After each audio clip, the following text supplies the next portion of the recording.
Hello and welcome to Movie Buffs, a podcast about Eddie Murphy, the only man who can confidently call himself as funny as Richard Pryor, as cool as Elvis, and as big as the Beatles.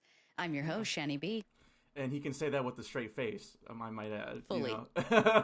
and I'm your other host, Cisco from Misfit Minded. Each week, we check the gate and break down movies of all genres, from major franchises to indie darlings. But before we get into our topic for today, you have to tell me how the whole bloody affair went. You went out to the Yeah. to the theater and A saw an rare, amazing, yeah, a rare occurrence.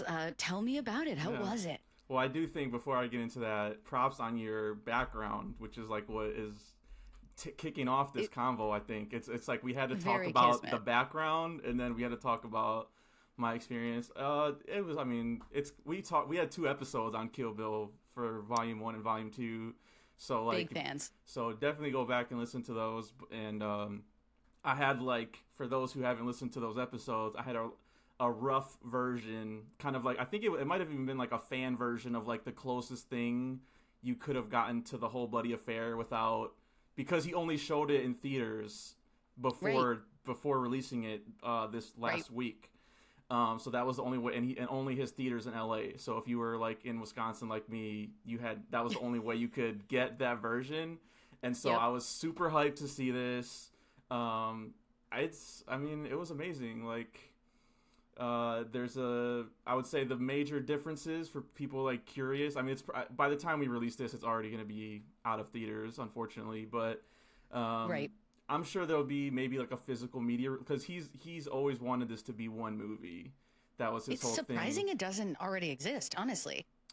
I think it was a rights thing, because I think the Okay. Weinstein's wanted it was the same thing when we talked about Grindhouse, how they wanted it to be separate movies to get more money. Right. They Right. also was like, no one's gonna pay to see a 4 hour movie, even though they would have. You know what I mean? Like, Yes, I'm sure I haven't looked at the they box do. office, but I'm sure the box office was good for this type of release. You know what I mean? So, Yes. um, but that's why if you look to, it says like Kill Bill 1 says like the fourth movie by Quentin Tarantino, and then I can't remember what it says for part two, but it Flames. doesn't say the fifth movie. It says something That's like, good. you know what I mean? That's So good. he always had that in his mind. And I mean, biggest differences for me, just we don't have to dwell on this, but because I talked about this in our episodes too, but in the end of Volume 1, they dropped the big bomb of like Bill saying, does she know that her baby is still alive? Leading Yep. into Volume 2, it made sense when it was two movies to have that cliffhanger.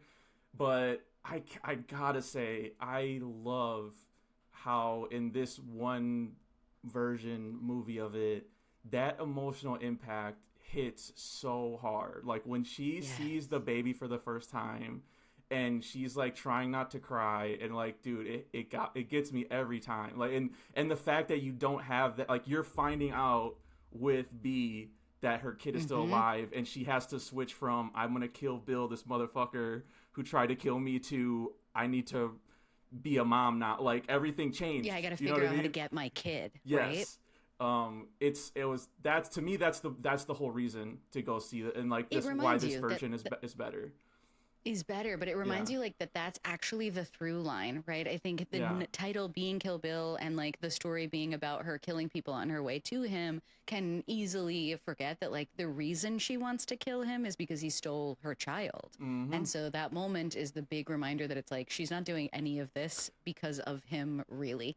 You know, he is incidental. This is all, she would have done this all to avenge her daughter. And amazingly, she's still rocking in the Yeah, end. So we and I get mean, a they get beautiful into happy that ending. in the the end, the final showdown scene, where he's trying to make basically call her a hypocrite, that like you would have never been able to have a normal life because you're a killer, and that's what you're Right, good at. And she was right. like, I owed it to my child to give them a chance to have a normal To try. life. You know what I Right. mean? Also, look Uh, at you playing house. How dare you say I can't have it? we talked about how annoying Bill is in our Kill Bill 2. Like, some of the shit he was saying when he was just like, I overreacted. And she's like, you overreacted, motherfucker. Like, I might have overreacted. Like, oh, God. But, okay, so that was a big difference that I love. The anime sequence in the middle is extended out, where you see Oranishi's backstory. It's Let's like go. twice as long, so you get to see. That was a More of cool it. thing, but I wouldn't say like it's necessary. You know what I mean? Like moving forward, I Right. think in the Okay. original you get enough of her backstory to know that like she's Yeah. not Yeah. I she's not mean, playing around. You right. know, It's like pretty perfect. pretty brutal. And the only thing I liked about it was they reveal there's a knife she pulls out like at the end of the movie, this little like short blade thing. Oh yeah. And Yep. in the anime it shows like where that came from and like her using it in the Ah. anime, and so that was kind of cool. But I mean, yeah, Okay. it was just random. And then there's like a Fortnite animated sequence at the end credits, which is just like so dumb and like hilarious that it's Welcome tacked to the onto a Quentin future. Tarantino movie. Like I was, Everybody's got to play the game. we were just so psyched, like because it was like the lost chapter, and I saw it with my dad, and we looked at each other like, wait, what? Like, do you know what this is? And then like as soon as I saw the animation, I'm like, oh, this is just Fortnite. And then Post Malone popped up and was like, "Hey, everybody!" Dude, it was legit. It was B and what's her name's sister comes back for revenge. Like Yuki or what's her name? With the ball. Oh yes, Yeah, yes, yes, So yes. her Oh, sister Okay. comes for revenge on B, and I guess Tarantino wanted to film that, and they never did. And so then they animated it in the Fortnite style. And so there's like dudes in like the banana costume with guns, and like when they shoot each other, it's like the little like particles instead of blood. I'm like, this just we didn't need that. That was probably the worst of the theater experience. It was just like You got this to is do whatever you can to try to get these younger audiences Yeah. into cinema, but hopefully, and it sounds like the work, still speaks for itself. We could have Yeah. an episode about it every couple of years to debrief on how we feel with more time. But it's still so good, and it's awesome that you got to go see it. Yeah, Go see and it. then like the really last couple of details, the black and white cut to black and white at the end of the first one is in color now. They had to do that to get an R rating, like with our taxi driver conversation, so you wouldn't see the Right. blood in the Crazy 88s Right. fight. There's some added gore in that fight too, and then 2 is pretty much almost exactly the same. I think most of the Okay. editing, like the new stuff, was in the first one. First. Whoa. Yeah, I guess the prologue where she says I'm gonna kill Bill is not in it or whatever now, because it's like again they had to Yeah, had they have to like work it fit to it be together able to come in a- together. Mhm. Right. So Wow. it's again, I think this is like the definitive way to watch it now. Like I know 2, I still think it's like the second half is the lesser of it, which kind of sucks. Like there's Right. just some slower moment even before you get to the Bill showdown where she has to like go meet with Esteban. I'm like, that could have been a cool, why couldn't she fight like some of the sex workers there? That could have been like a cool like Something. fight, you know what I mean? Like to Yes. add to the tension, or like the showdown with her and Bill, they're both like sitting down in chairs, and it's like you kind of built it up for this anticlimactic kind of Yes. showdown here. A lot of talking. Yeah. It would have been worth it, the talking, if there was something additional. Something with like I that. just needed like I guess- one more action scene, like one more at the end of the second half. Yeah. Yeah. Yeah. It's like that reminder of sort of, when an artist's vision has to be affected by the business part of it, the studio part of it, that kind of changes the story. And I feel like, that's part of why sometimes seeing them as separate films can help, because you don't have the same kind of expectation, but it's sort of like, but that wasn't really the intention. So we're just like, a snake eating its own head at that point. Well, it helps now that, because like I would never go back and watch 2 as much, but like now that it's one film, I would sit and watch the whole would. thing now. Of course. And the intermission, I mean, more movies, please. Give an intermission. Yes. That was Oh, so I nice love to a like good go to the intervention. Yeah. bathroom, get a refill on my drinks. Like, oh, loved Perfect. it. Perfect. Plus, also, you need a 6-hour movie to be on TBS on Saturday afternoon. Right, You like right. need 6 hours of programming. You're Dude, good to go now. and the music, the music hits so hard in the theater. With It was with the literal. I guess like that's the best thing about the re-releases is it's really easy to miss the huge Yeah. amount that comes from seeing it in the theater, and Dude, the to go RZA back. RZA on the score before she fights the Crazy 88s. It's that build up, like, and Yes. it keeps like adding. He keeps adding sounds to it before. Oh, So good. Cinema. So good. Cinema. Yes. Cinema. So good. Amazing, super talented person, which is a great segue back to the Yes. very talented person we'll be talking about today. Today we're doing our second documentary. Yep. I know we're doing two in a row, but these are great guys with great documentaries, so we're I'm gonna kind have of to glad go we're ahead and doing cover it them. back to back like this because we get to compare It's it. nice. Yeah, right? Yes, yes. And it's just nice, just like last time we were talking about, it's so nice to see the whole career of someone who's like fully beloved and also has done such amazing things. Yes. The documentary I'm talking about, of course, is Being Eddie. It's about the comedian, TV star, and leading man, pop culture icon, Eddie Murphy. Mini hats. If you The haven't, guy wears mini hats. Like many hats. This is true. Musician as well musician can you be can in put on there. there. Yeah. You sure can. If you haven't seen it, it's just a documentary chronicling the life and career of Eddie Murphy. Showing that he is the comedy legend we all know him to be, but also a complex person.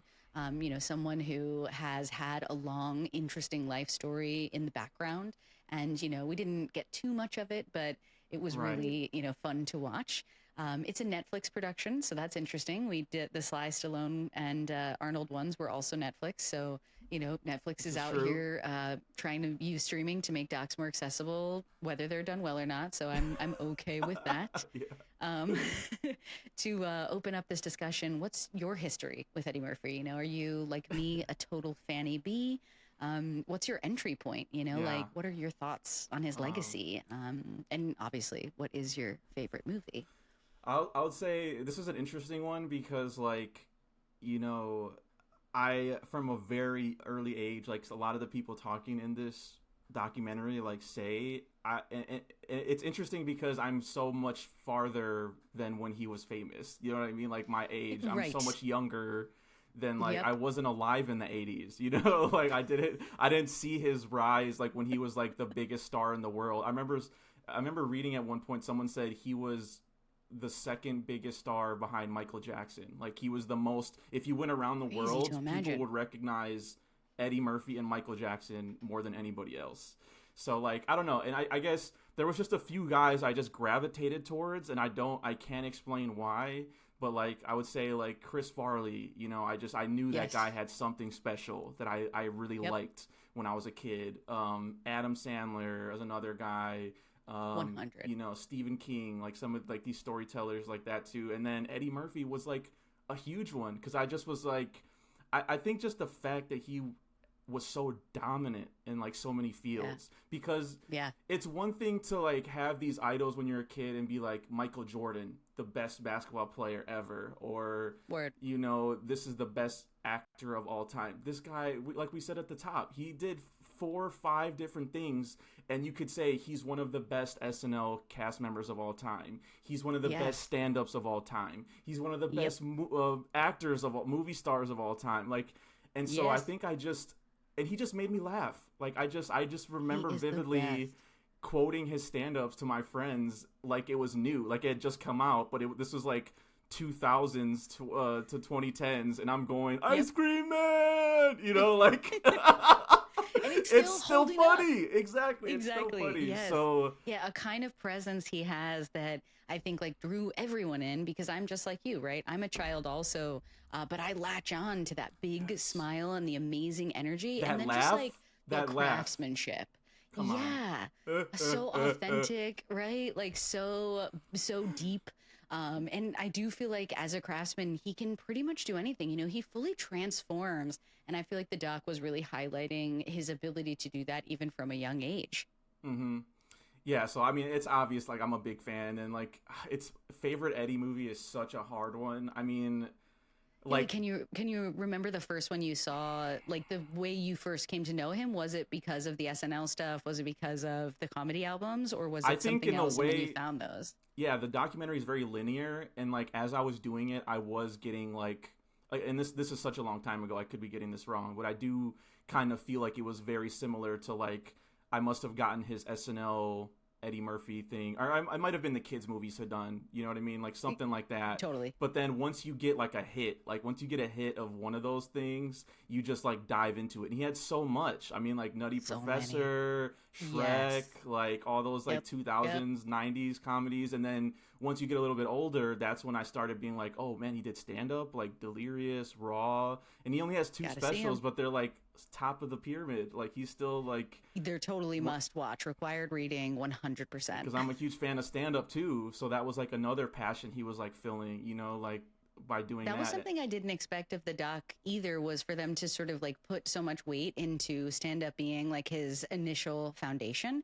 Because I do feel like when he was talking about his childhood, I was like, yeah, I see stand up as part of this, but I feel like the character work and the storytelling, that's like the actual foundation. He just found a way to do that via stand up, and that's like part of the launch pad.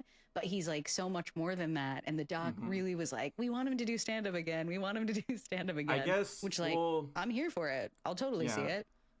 Yeah, I mean, and then even like I was telling you, I have some of these channels on there that just play like specific actors or shows or whatever. I have an Eddie Murphy 24/7 on there. Yes. They were playing Yes. Trading Places yesterday, and I was just like watching it a little bit, you know, before to get prepared for Such this. a good one. And like that's one of his first movies. When we did the Beverly Hills Cop podcast, and we talked about how young, this dude was like in his early 20s, and like when he was on SNL, he was 18, 19. Like that stuff blows me away too. That he was like Wild. dealing with all this from Being being like a a kid, man, essentially. becoming a man, and you know dealing with all this like stardom. So yeah, I mean, I can't even just pick one. There's just because every time I feel like I have a favorite, I watch another one. I'm like, oh, that's my new favorite. Like you know, it's just it's so Yes. crazy. What about It's you? true. Do you Yeah, have I like a think favorite? my ultimate like favorite that I return to all the time, and I still am rewatching constantly, is the Nutty Professor. I just Yeah, he it's that so is like one of good. those ones that was like perfect, you know, age and everything. But a lot of the adults around me showed me his earlier movies. So when I was like a Hmm. really little kid, people were showing me Trading Coming Places. to People were America. showing me Beverly Hills. Yes, yes. Yeah, My stepdad in great. particular loved Coming to That's America, such a like good was movie. quoting it all the time, you know, totally inappropriately, but like out of love. And, you know, Muhammad I just Ali. remember, He I deserves just to be remember people called. always laughing Yeah. and being like, me too. And so I feel like, you know, I really liked the third Beverly Hills Cop, like we talked about when we did Axel F, because, you know, I was like, I'm trying to watch movies with this guy in them because he's so funny. Yeah. But there's just nothing that compares to the Nutty Professor for me because I feel like it's top tier. He plays all those characters incredibly well, and he finds the heart of that type of story, right? Like it's a pretty straightforward, let's make fun of fat people kind of movie. And I feel like him in the titular role, like, pulls it to a place of like, but like this guy's motives are not about vanity. They're not about any of these things. They're about sort of like the really disgusting way we treat folks who, you know, don't have the perfect bodies. And I kind of love that almost all of his movies have an emotional through line.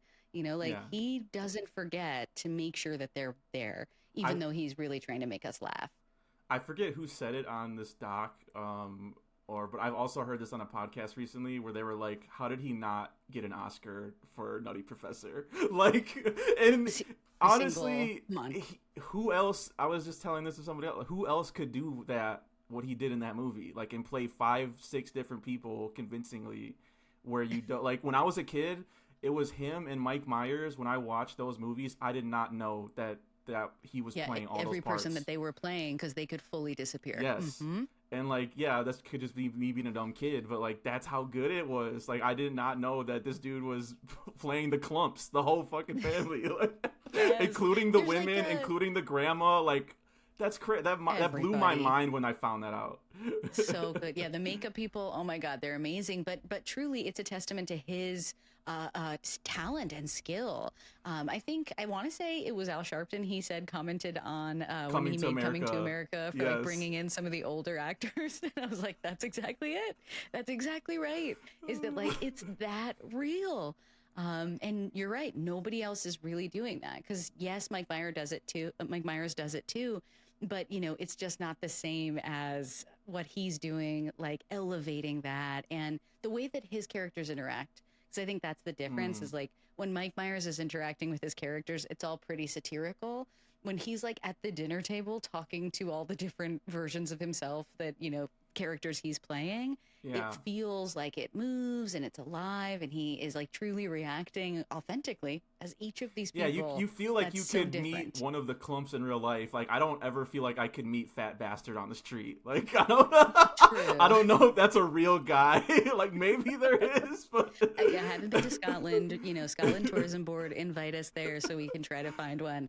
uh, But yeah, I feel like there is a distinction between just being a kind of character actor who is playing caricatures and making jokes, and then like those moments where like you can really see sadness in his eyes as he's talking about the plight of like playing Sherman Klump, and you can see a it little has a lot of heart. despair It in is a really good like yeah. story because you on the surface, like you said, you can just look at it as like this is just making fun of fat people, like another movie like Right. this. But like you're rooting for Sherman the whole time, and Yes. like you feel his pain when he's getting bullied. Like Yes, it's a yes. good Yeah, like movie. he is ultimately telling stories that build empathy, right? Like even when he is making a movie like Coming to America, he's still building a kind of empathy for the type of person who feels like they can't escape their story, they can't escape the way people see them. And yeah, he's doing it in the framework of like some sort of prince or whatever, but like Mm. that's still something that like folks deal with, like folks who have a public persona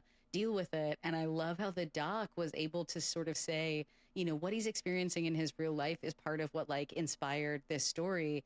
And so as an artist, he gets to process that and work through that, but then also make everybody laugh. And we can revisit it anytime because it's not like so heavy, even though it does have emotional pieces. And that's how I feel about Nutty Professor too. Like there is that emotional grounding, but it's not so heavy that I can't visit it and laugh at it all the time. No, that's a great pick. I don't know. I watched all of them, so it's hard to pick a It's like if you ask me like my favorite Jim Carrey. Like I watched all of them. Like all the Yeah. time. I can't really. I There's not mean, like one I let's did. talk about Bowfinger, right? Because like I feel like that one is like probably my second favorite, and like I toggle, but that's another one that like my baby's already seen twice. Like we have circled Oh it shit. through a couple times because it's just so good, and it's a movie about movies being made, which is like Mm-hmm. my favorite thing in the whole world. Plus, like just him being able to play these two different characters, but in the doc they mention he's not allowed to use makeup or costume to really hide. He truly has to Yeah. like build that character up. And my God, man, that movie is Well, so that's the thing too, funny. right? That he can play the buddy love that you hate and just want to punch in the face, and play Sherman Yes. in the same scene and in the same movie. Like it's Yes. crazy. And then play like one who has like no social confidence and is like kind of in the background in Bowfinger. And he plays it in such a way too, where like I almost feel like it's always a kind of twist that you don't see coming when he's like, well, I'm just the guy's brother. And you're like, Right. what? I know. Because at first you just think they're trying to go for that thing of like he looks a lot like him, Mm-hmm. but to be like, actually, there is this other piece.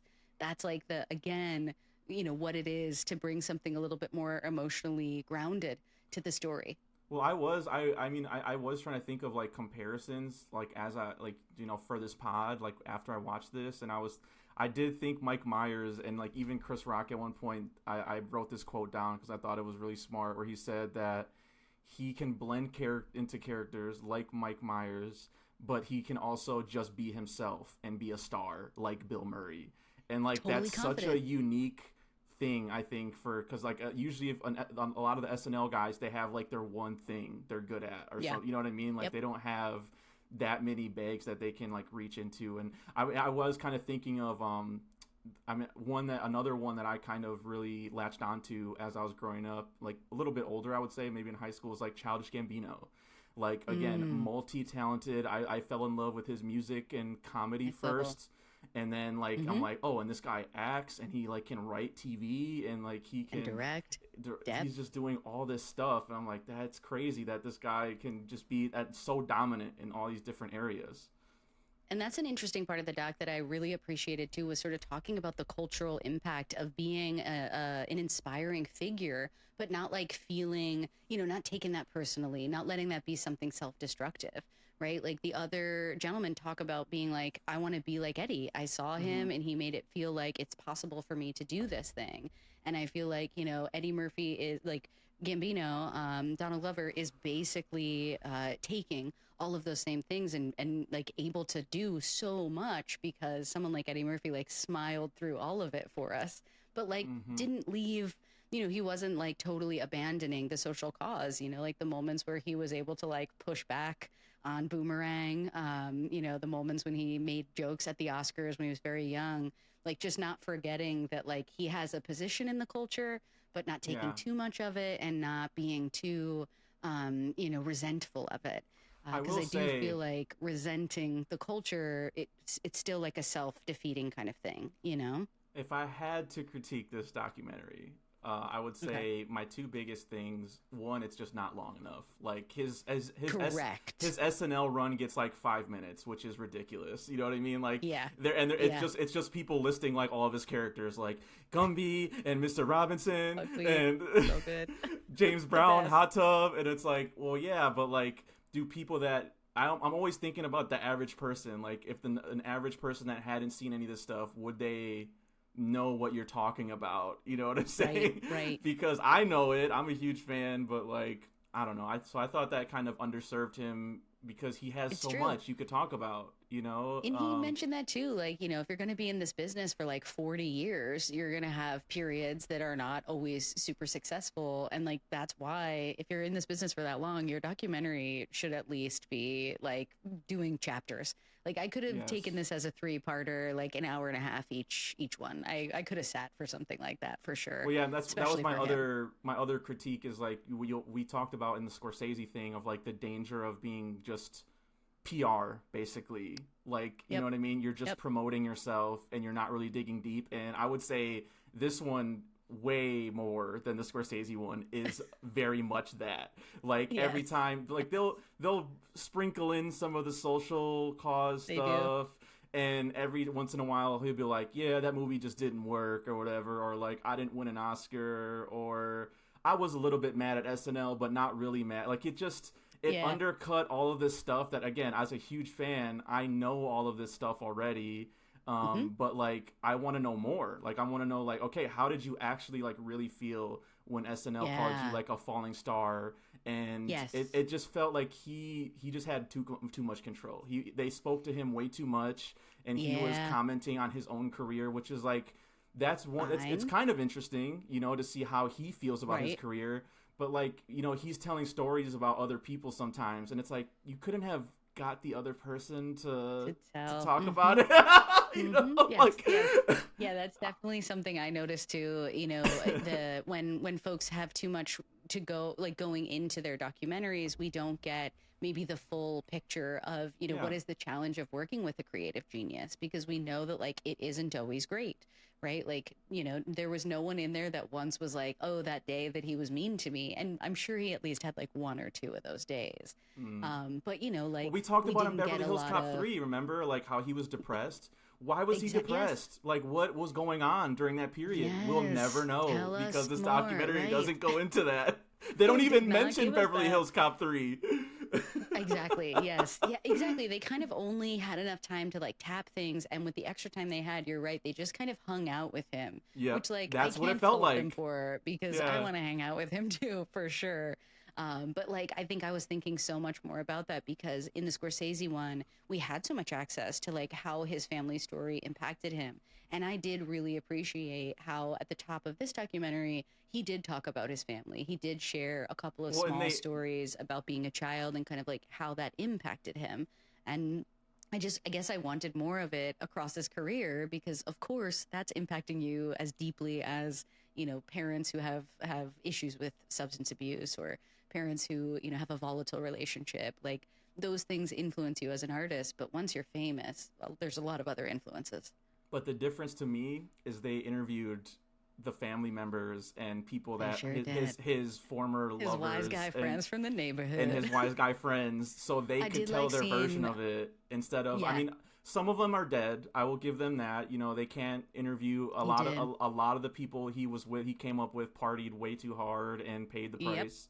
You know what I mean? And so they comment on that. But yeah, it just at a certain point, I was just like, man, this is just so feels so sanitized and washed over, because like He's so he would poised, yeah. because he would talk about like like stuff going on, like he wouldn't mind throwing someone like that under the bus or whatever, and say like they did this or this happened, and Robin Williams was doing blow in front of me, but then he makes sure after that to be like, I didn't have any interest in that. I didn't touch the stuff, you know. Like I'm like, I dude, never are you? did anything. I'm like, for real? For I'm real? like, Come it was on. like he was being interrogated by the police or something. I was like, dude, you didn't.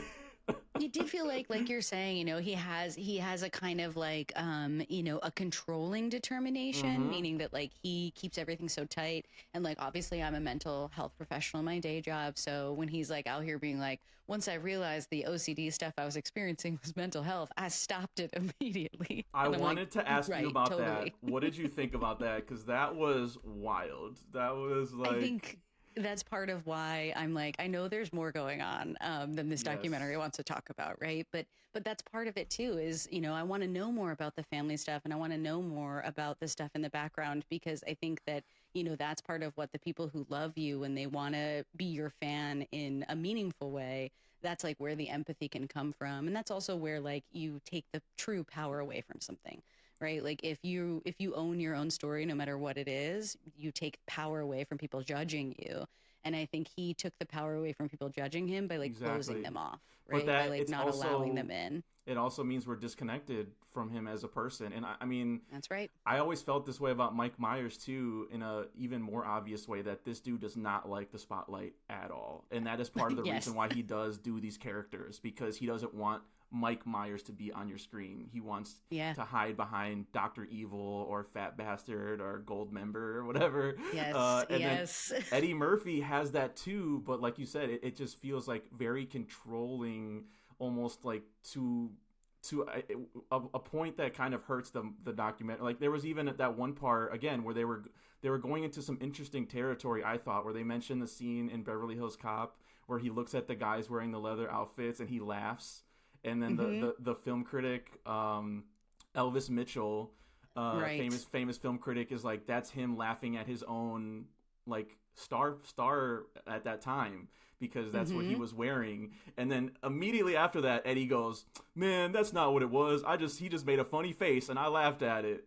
And it's like, Right. dude, you didn't have to say that. Like, it's, yeah, that could have been what happened, but it's like he realizes that him being in those movies and being a star had such an impact on the black community and like moving forward, but he can't recognize that like he also has an impact outside of that too. Once Yes. once it's in the movie, us as like film critics We can look get at it. that and say there's more going on there than you just laughing at somebody. Like that, we can put meaning onto things, like Yeah, that's I what think we're you're supposed right to about do. that. Yeah. Yeah, we project things, right? We try to understand people and see the real stuff, and I think that's exactly right. And just like Mike Myers too, and many actors, like folks I work with, but also plenty of famous people have said before that like they don't want the public or randos to really have access to who they truly are. And I understand that, right? Like it is strange to feel like some person you've never met and maybe even never seen before has command over telling your story because you're a celebrity now.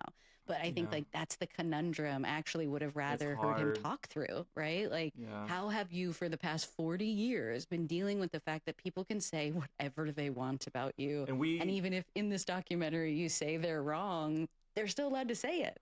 we have to what we have to do as film critics, right? Like we have to read between the lines now, because Of he's forced course. us into a position of I'm not going to give you guys anything. So that's kind of what I was doing, to where it's like him dancing around the stand-up piece of like, I could come back at any time and I have all this material. There's something there. There is Yeah. something where I do think he has some kind of insecurity of coming back with stand up that he's not open about, because and for good reason. Like I think Jerry Seinfeld said that, where like he retired at the top, and so like Yeah. coming back, and Eddie says too, like he got too famous that he couldn't work out as much. But even when he was trying to project that I'm cool and I could come back whenever I want and blah blah blah, I didn't buy it. I'm like, I don't think I hear like a real sensitivity to failure, Yes, I right? do. That like that was definitely something we could hear kind of coming through when he would comment on, the way reviewers might see things and kind of getting the Razzie nominations and stuff like that. And that's exactly right. Yeah. You know, like I think when you are iconic, when you're a kind of star who any and everybody knows, there's no way you can ever please everyone. And I think that like, you know, to bring in my like own work, a lot of folks go into entertainment because like they're actually used to being the emotional regulator for the people in their lives. And frequently, people who are comedians were using funny things to do it, right? They were, Mm. if my mom is really upset because, you know, the power is being turned off in our house, I'll do a little routine, I'll make her laugh, we'll all feel better. And I do feel like when you become famous, that doesn't really work so well anymore. It has to just kind of be your business because if you let making people feel a certain way be your goal, you can get stuck. And I feel like he just went the complete other way, being like, I honestly don't really care how they feel. This is about me, which like still works. You know, like he is Yeah. thankfully alive, not like any of those other folks who, like he pointed out, you know, could do self destructive I would things. never, And yeah, I he, would never do it to myself. I could never be the object of my own destruction or whatever how he said it. Yeah. I appreciate it. You know, like Yeah. I think resilience and determination is really hard. And it's interesting to kind of hear out two, you know, heavy hitters in Martin Scorsese too, talking about what it takes to like keep doing this work, right? To come through those moments where like when Scorsese was dealing with substance use stuff and then like Eddie Murphy experiencing divorces and depression in his life, but like still needing to push through. But again, That never is a even unique really kind of skill. mentioning the divorce, just going, I broke up with this Never chick. talked about Scary Spice. He has a child with Scary Spice. I'm a child of the Spice Girls, so of course I Yeah, keep up so with their news. all we know about And his love life is he's a proud family man with like 11 kids. You know, like that yeah, that with like is a the newer wife. that's the sanitized version we get in this documentary, but That's all you and he's I willing to share. know there is more to this story that Of we're not course. getting. And so I just want to warn people that like if you just want a walkthrough, like a very highlight reel version of the Yeah. Eddie Murphy story, that's what this is. I will Yeah. agree that with you that I like the first half a lot more because they did go into the childhood stuff, which I didn't expect, like where he's talking Yep. about the OCD and like his influences, you Losing a know. parent as a child. Yeah, that stuff is like I don't know if I ever knew I that his didn't know dad that. got killed. Yeah, his dad got Nope. killed, and that Right. his stepfather raised him. And again, reading through that now, his stepdad being like a boxer, they kind of talk about that in the movie. That's probably where that discipline comes from of like my self Right. image, my control over my body, my Yep. demeanor is everything. Yep. And so you can kind of make those connections in there. So that was the most fascinating stuff to me was the early stuff, I thought. Yeah. Yeah. Agreed. Agreed. And that's exactly right. I was like straight up being like, I can't wait for them to interview Scary Spice to be like, you know, we were together for this time, like we have this child, whatever. Because I figured, you know, like what I was starting to feel as we were watching it was like, whenever they talk to anybody here, it doesn't seem like anybody is even inkling, you know, giving us an inkling that he is scarier behind the scenes or something. So Hmm. that's why I expected there to be more people singing his praises, frankly. And I Yeah. did find it kind of surprising that, like, you know, only his most recent wife is the one that's kind of featured. Whereas, like, I do feel like, you know, in the Scorsese doc, like, folks that he hadn't talked to in a long time, but they were part of his story, were interviewed, like you're saying. You know, he Yeah. didn't maybe have to confront those folks, but like they were sought out and interviewed.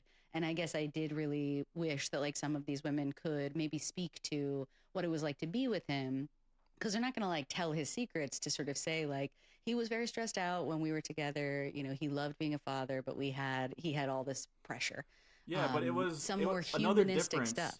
Another difference I think to that point is that yes, the Scorsese doc interviewed his frequent collaborators that he's worked with over the years, like DiCaprio, but even DiCaprio was like Marty was the most angry I think I've ever seen him, or most stressed out on Gangs of New York. I think it was, or like Yeah. that he Yeah. wasn't like they would admit that his head wasn't in the game, or like there was stuff going on. And in this Not afraid one, of it. his peers are interviewed like Dave Chappelle and Kevin Hart and stuff like that, but they're all just throwing compliments.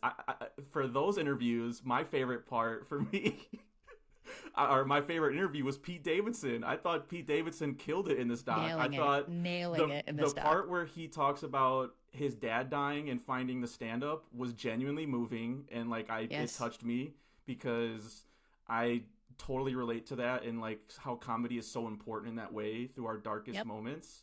Yep. And the other part is he's just laughing at how kind of weird of a character Eddie Murphy is, that he watches ridiculousness on TV all the time, and that's his favorite TV So show. good. Ugh, That's it's hilarious. one of the best It's shows like of all time. Let's be it's real first. it's like But yeah, he's the only person who could kind of break through the facade of all of the peers just saying nice things about him, and that's why I liked it. agreed, You agreed. know? And I think that there's something to, yeah, there's something to that because I do feel like, you know, when I was watching the Pete Davidson stuff and then had learned that Eddie lost a parent as a small child, I was like, you know, there's a secret club Yes. for us kids who lose a parent when we're children. Like that is a secret club of people who see the world and understand things about the world that like other people maybe don't. And I feel like when Pete was commenting on things and like observing him, that's part of what I started thinking was that like I bet when him and Pete Davidson come together, there's like a weird unspoken something Or because he asked Pete not Davidson, "Do trying you have to. YouTube?" I was cracking up at that too. You have YouTube? So epic, Oh my epic. god! What But a you know, boomer for like, saying that. That's so funny. but like also playing at it because you I know know. he's making jokes. You know he is always subverting your expectations, which I appreciate. But I think to your point, He's there's a funny. little too Like I much will say, calculation sometimes. we're critiquing this, right? He is genuinely funny to be around.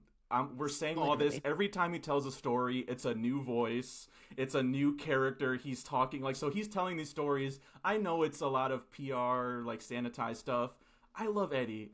You know what I mean? Like I don't it's. care. Yeah. I kind of just, that's why I wanted to do this, and I was like excited to cover this with you because I'm just like, I love this guy's like career and his body of work. If he doesn't do anything like ever again, thank you. You know, like you gave us Yeah, so it much. has been enough. You have done your Yes. service for sure. But like I think I probably, you know, you probably agree with me. Like I am waiting for you to come back because I love to watch you work.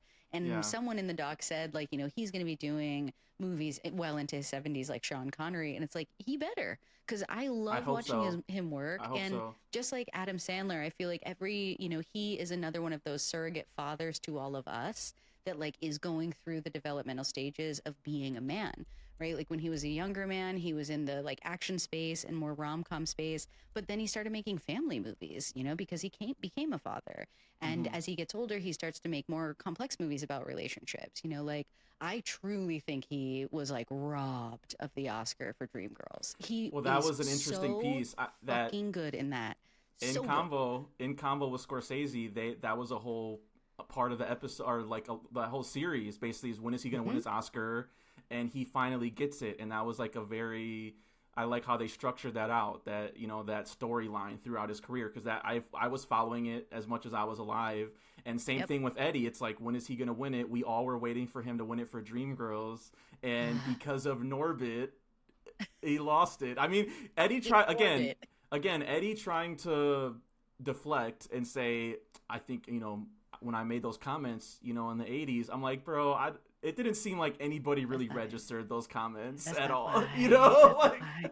No, you know, the South Park guys showed up in the J Lo dress, and like they'll still probably win an Oscar one day. Like, yeah, it's not that. But I do feel like he, in order to protect himself from needing to like truly process loss or disappointment or failure, he does really redirect quickly, which like oh, did that you is notice kind that of a every boomer time? move, Every you know? time he started talking about the afterlife or spirituality, he's like, I don't really want to get into this. You know, I'm getting too deep. It's like, no, go Yes. deep, bro. Like, this is what we Come want. with us. When's the time, right? I Yeah. feel like that's part of it too. Is the last time I heard him mention sort of the vulnerability of being famous is when he was still really young. And they like showed some of those clips of him signing autographs and women giving him kisses on the cheek and like, you know, taking trying to move liberties a in. little bit, Yeah. right? Yep. And I do feel like that is like the last time he talked about how like you're a little too vulnerable when everyone's watching you. And I feel like now more than ever is the best time to return to vulnerability, right? We want it, but he's also earned the space to tell his own story and be in charge of it.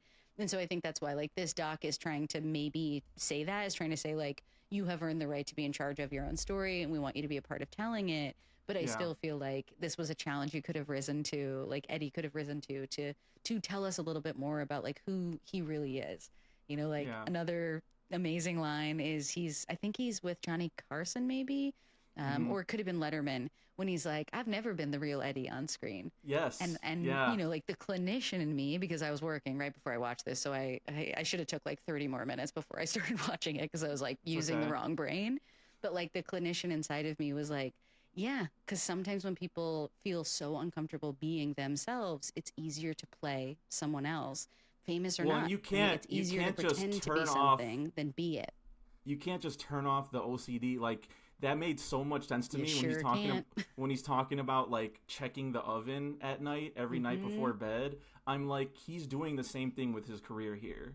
Like Yes, I am checking the knobs to make sure I look how I want to be good. perceived in this documentary. You know what I mean? That's right. Uh That's right. so and I know we're running out of time here. I do just want to say my other favorite piece of this, if I so those are my critiques.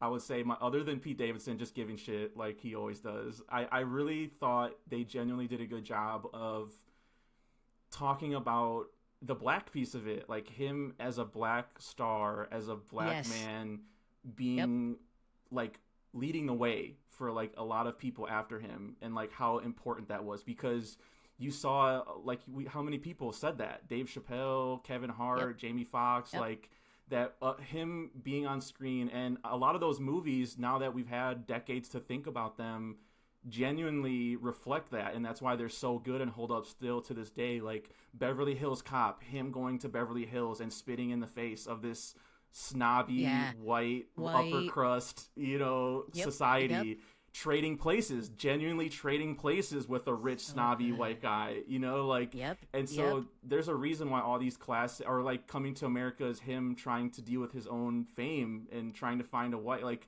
all those pieces I thought genuinely worked and then Eddie giving it back and saying, well, that's who Richard Pryor was for me and Sidney Yep. Poitier before him. Yep. And I just thought that's like such an important piece that I'm like really glad is in here because I would have been Yes. upset if it wasn't. Like that he's Well, such a great figure for all people, but like especially black people. Like he needs to well, and be. that's the thing about like stuff like representation and like Yeah. the greater social narrative that's like we solve all these things.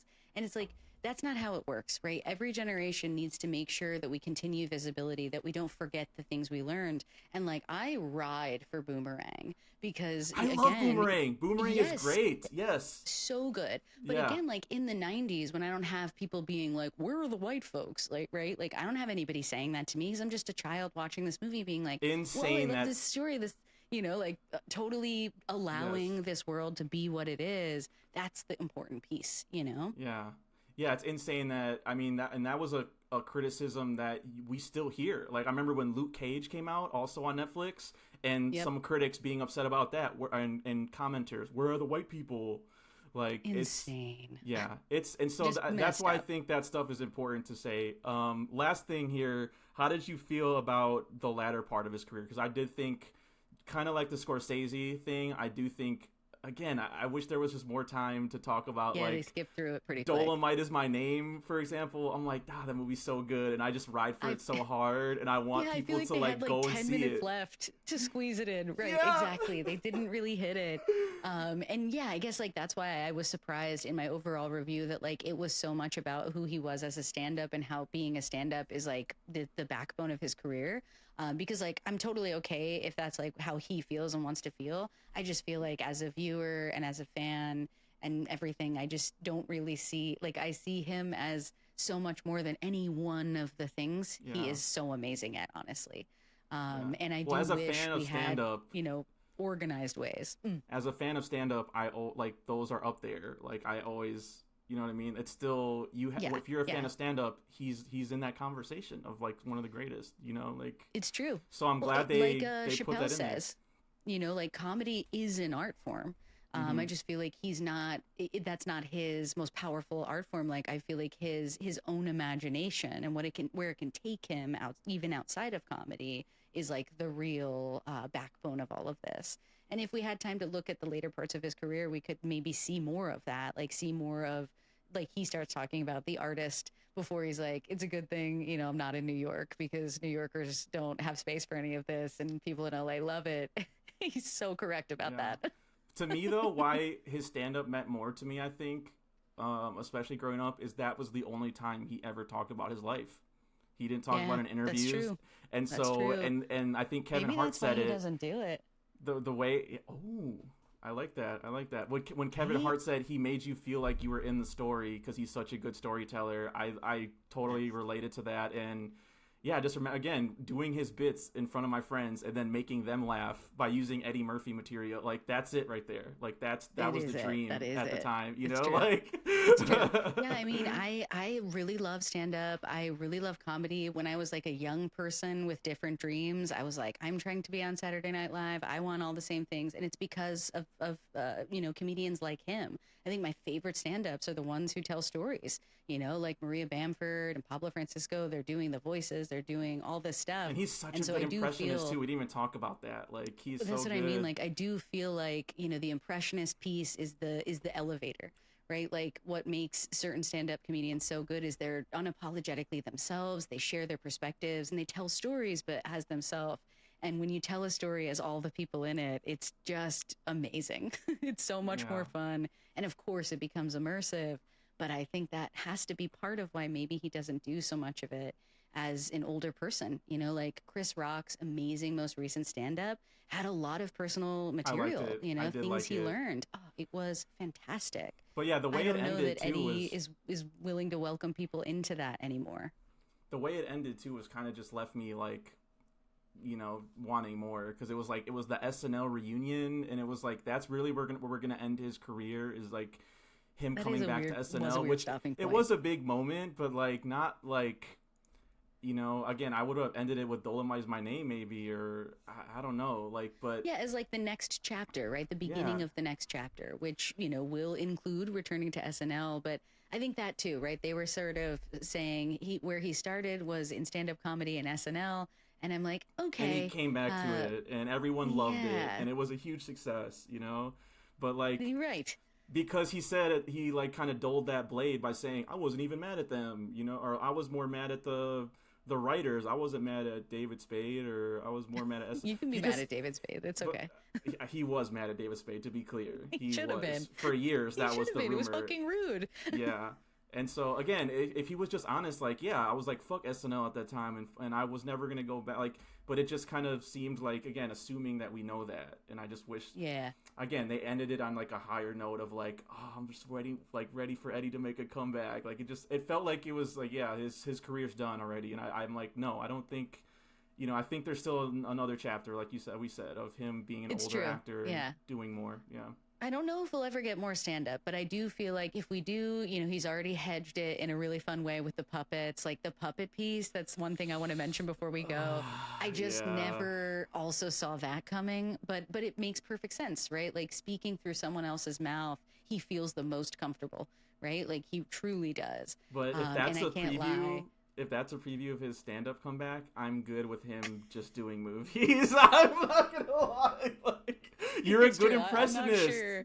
You're Right. I'm good, not but sure it's going to be the most successful return, but it's just such a great example that like he's not done working. He still has yeah. that creative energy and the juices. I just think to your point, his career has evolved and he has evolved and he has that awareness. Like I do feel like even though he was really closed off and not sharing, it's apparent he has deep self-awareness and really deep understanding. Like I think he Yes, very has much so. all the conversations that people would have with their therapist inside of his own head. I think he's Mm. trying to do that work as best as he can. It's just that when you don't let people in, your life can be a little bit more lonely. And I do And how feel does a like guy there like that be was inspired anymore? Like he has everything, Like Jamie Foxx said right. that. Like he's not. There's a part where if you're not hungry anymore, like You what's have to, driving yeah, you have to You cultivate know? your appetite, and like, Mm-hmm. what even does that mean? Yeah. So yeah, I feel like Weird. I want him to keep working for sure. I want more of him always. But You think he could win the an Oscar best still? part, You think he for could win an sure. Oscar? I think so too. Yeah, if Yeah. Christopher Plummer could pull one out at like 80 something, we're good to go. We're good to go. Yes. It's just got to be the right, it's got to be the right year, the right circumstance, whatever. But Mm-hmm. I do feel like the public and even the Academy probably are like, yeah, you're one of the greatest. So if you just give us something easy to If work I wear my with. tinfoil hat, know? I think something's coming up where this is a PR I think piece for so. something is coming out next. I I do think think so. so. Yep. The last tiny thing I have to mention, because it made me Yeah, laugh go so ahead. hard, because I'm a huge 30 Rock fan. And, Mhm. we got some Tracy Morgan in here talking a Mhm. little bit about, their relationship. But there's an amazing 30 Rock line when they're talking about how Tracy's stand up has like lost the common, we can understand each other sentiment, because he tells a joke about how your wife gets upset when you lose the remote. And so you can't close the roof, and the bed in the shape of your face is getting rained on. And I was like, that Yeah. must have been some sort of reference to Eddie Eddie Murphy. That has Murphy to be some reference. kind of nod to like Eddie has a house with a roof that opens and Yeah. closes. I was gonna say, for those who haven't Epic. seen this yet, he has a roof in his giant mansion where they interviewed him for this entire movie. I gotta go So find that house. Like a part yeah, of me was like, I have to go looking around. Like the view he has, yeah, I guess like it yeah. was, they definitely were able to impart on us in the end the massive career he has, and like the, Party all what the the image time. he's leaving. I mean, we even mentioned that, like That's recording what I'm with gonna Rick play. I'm gonna James. play us out with Party All the Time. I'm gonna play us out with that. That's I too love that good. song. Same. Unironically, I've loved that song forever. That guy can sing too. He It can is sing on a too. playlist and Yeah. it pops up at parties all the time. Yeah. It's such a good jam. Hell Yeah, yeah. he's the best, and it's always fun, I think, to watch docs, because it's easy to talk about a single piece of art, but when you have to talk about like the creators and the artists themselves, the conversation is always so rich, and it's like, we love these people. Of course I want to talk about how great they are, Exactly. and how important their work has been. So And would you recommend it, you truly, think, to people on a I final will, note? Yeah. but I would say probably recommend it more to people who, just like movies and like know about Eddie Murphy, right? Like not necessarily other cinephiles. I won't be like, you're gonna get what you want here, but like the general public for a quick picture, absolutely. What about you? I'm gonna say the same. Yeah, like we said, it's a very puff piece documentary. You can have it on in the background. You're not missing much, but like I love Eddie, and so Forever, this forever and just filled ever. my heart. You know what I mean? This filled my heart, my childhood heart, watching his stuff. So It's you gotta true. love it. It's true. No one any better. All right, perfect. I think that wraps it up for us. Let's remind the people where they can find us. Oh, Yeah, take us out. get your fix and follow the show at We Stay Buff on Instagram, Facebook, Threads, YouTube, and TikTok. And you can follow me on all the socials at It's Me, Shani B. And so you never miss a rep, subscribe to the podcast on Spotify and Apple Podcasts. Please leave a positive review. 5 stars, 5 stars, 5 stars. Follow me on all the socials at misfit_minded and my website at misfitminded.com. We'll be back in 2 weeks covering Heat. Yes! We're about to get our Michael Mann on real Fucking hard. go. So excited for that. Thanks again for listening. We'll catch you next time on another edition of Movie Buffs. Until then. I don't want to party all the time, party all the time, party all